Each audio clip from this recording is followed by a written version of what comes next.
Maharashtra ಹರಿಯಾಣಗಳಲ್ಲಿ BJP ಪರ ಫಲಿತಾಂಶ ಬಂದಿತ್ತು. ಈಗ ದೆಹಲಿಯಲ್ಲೂ ಕೂಡ 27 ವರ್ಷಗಳ ನಂತರ ದೆಹಲಿ ಗದ್ದುಗೆ ಬಿಜೆಪಿಗೆ ಸಿಕ್ಕಿದೆ.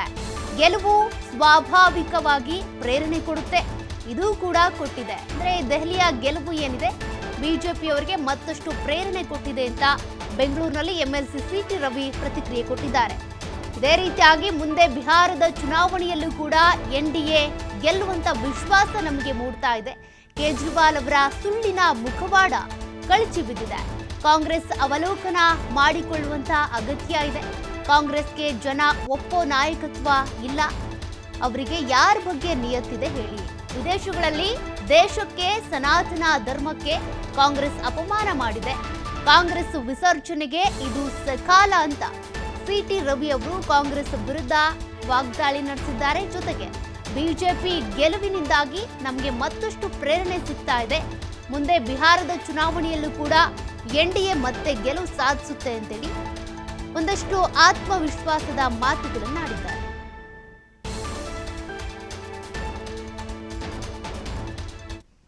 ಲೋಕಸಭಾ ಚುನಾವಣೆ ನಂತರ ಹರಿಯಾಣದ ಫಲಿತಾಂಶ ಭಾಜಪ ಪರವಾಗಿ ಬಂತು. ಮಹಾರಾಷ್ಟ್ರದ ಫಲಿತಾಂಶ ಭಾಜಪ ಪರವಾಗಿ ಬಂತು. ಈಗ 27 ವರ್ಷಗಳ ನಂತರ ದೆಹಲಿಯಲ್ಲಿ ಭಾರತೀಯ ಜನತಾ ಪಾರ್ಟಿ ಅಧಿಕಾರದ ಗದ್ದಿಗೆಯನ್ನು ಹಿಡಿದಿದೆ.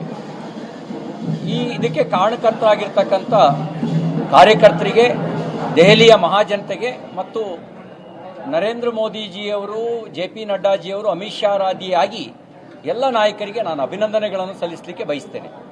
ಯಾವಾಗಲೂ ಗೆಲುವು ನಮಗೆ ಸ್ವಾಭಾವಿಕವಾಗಿರೋ ಪ್ರೇರಣೆಯನ್ನು ಕೊಡುತ್ತೆ.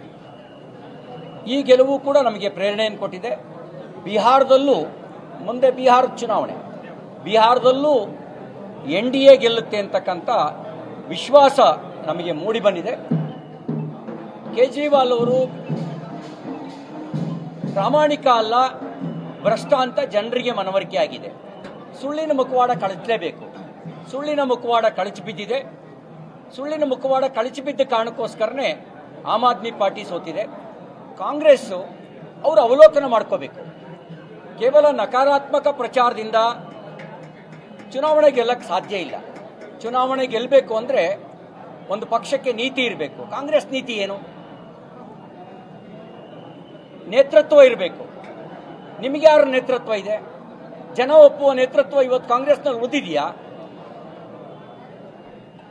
ನಿಯತ್ತು ಯಾರ ಬಗ್ಗೆ ಇದೆ ನಿಮಗೆ? ನಿಯತ್ತು ರಾಷ್ಟ್ರವನ್ನೇ ಅಪಮಾನ ಮಾಡುವಂತ ಕೆಲಸವನ್ನ ವಿದೇಶದಲ್ಲಿ ಹೋಗಿ ಮಾಡ್ತೀರಿ. ಎಸ್ ನೋಡಿ, ಒಂದ್ ಕಡೆ ದೆಹಲಿಯಲ್ಲಿ ಅರವಿಂದ್ ಕೇಜ್ರಿವಾಲ್ ಅವರ ಸೋಲು, ಒಟ್ಟಿನಲ್ಲಿ ಆಪ್ ಸೋಲು. ಮತ್ತೊಂದು ಕಡೆ ಕಾಂಗ್ರೆಸ್ ಒಂದು ಖಾತೆಯನ್ನು ಕೂಡ ಓಪನ್ ಮಾಡಲೇ ಇಲ್ಲ. ಒಂದು ಸ್ಥಾನವನ್ನಾದರೂ ಗಿಟ್ಟಿಸಿಕೊಳ್ಳುವಂತ ನಿರೀಕ್ಷೆ ಇತ್ತು. ಹಾಗಾಗಿ ಇವತ್ತು ಸಿಟಿ ರವಿ ಅವರು ಪ್ರತಿಕ್ರಿಯೆ ಕೊಡುವಂಥ ಸಂದರ್ಭದಲ್ಲಿ ಅದೇ ಮಾತನ್ನ ಪುನರುಚ್ಚಾರ ಮಾಡಿದ್ದಾರೆ. ಕಾಂಗ್ರೆಸ್ನಲ್ಲಿ ಒಬ್ಬ ಸಮರ್ಥ ನಾಯಕ ಇಲ್ಲ. ಕಾಂಗ್ರೆಸ್ನ ನಾಯಕತ್ವವನ್ನು ಒಪ್ಕೊಳ್ಳೋದಕ್ಕೆ ಜನರಿಗೆ ಇಷ್ಟ ಇಲ್ಲ.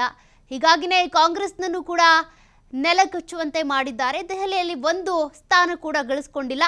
ಮತ್ತೊಂದು ಕಡೆ ಆಪ್ ಆದರೂ ಅಷ್ಟೇನೆ, ಅವರ ಭ್ರಷ್ಟಾಚಾರಗಳಿಂದಾಗಿನೇ, ಅವರ ಸ್ವಯಂಕೃತ ಅಪರಾಧಗಳಿಂದಾಗಿನೇ ಅವರು ತಮ್ಮ CM ಸ್ಥಾನವನ್ನು ಕೇಜ್ರಿವಾಲ್ ಅವರು ಕಳ್ಕೊಂಡ್ರು. ಜೊತೆಗೆ ಆಪ್ ಏನಿದೆ ಬರೀ 22 ಸ್ಥಾನಗಳಿಗೆ ಸೀಮಿತ ಆಗಿದೆ. ಈಗಲೂ ಕೂಡ ಬೆಳಗ್ಗೆಯಿಂದ ಇಲ್ಲಿವರೆಗೂ ನೋಡ್ತಾ ಇದ್ದೀರಾ, ಎಲ್ಲೂ ಏರಿಕೆನೇ ಆಗಲಿಲ್ಲ. 22, 23 ಇಲ್ಲಾಂದರೆ ಮತ್ತೆ 22ಕ್ಕೆ ಬಂದು ಇಳಿತಾ ಇದೆ. ಬಟ್ ಬಿಜೆಪಿ ಇಷ್ಟು ಅಭೂತಪೂರ್ವವಾದಂಥ ಗೆಲುವು ಸಾಧಿಸುತ್ತಂತ ಯಾರು ಕೂಡ ಅಂದ್ಕೊಂಡಿರಲಿಲ್ಲ ಅನ್ಸುತ್ತೆ. ಬಿಜೆಪಿಯವರೇ ಸ್ವತಃ ಗೆಲುವು ಕಾಣ್ತೀವಿ ಅಂದ್ಕೊಂಡಿದ್ರು ಕೂಡ ಎಕ್ಸಿಟ್ ಪೋಲ್ ಸಮೀಕ್ಷೆಯಿಂದಾಗಿ ಈ ರೇಂಜಿಗೆ ಗೆಲುವು ಸಿಗುತ್ತೆ ಅಂತ ಅಂದ್ಕೊಂಡಿರಲಿಲ್ಲ. ಅಂದರೆ ಮುನ್ನಡೆ ಇರೋದು 48 ಸ್ಥಾನ. ಇನ್ನೇನು ಅಧಿಕೃತವಾಗಿ ಘೋಷಣೆ ಆಗಬೇಕು ಚುನಾವಣಾ ಆಯೋಗದಿಂದ.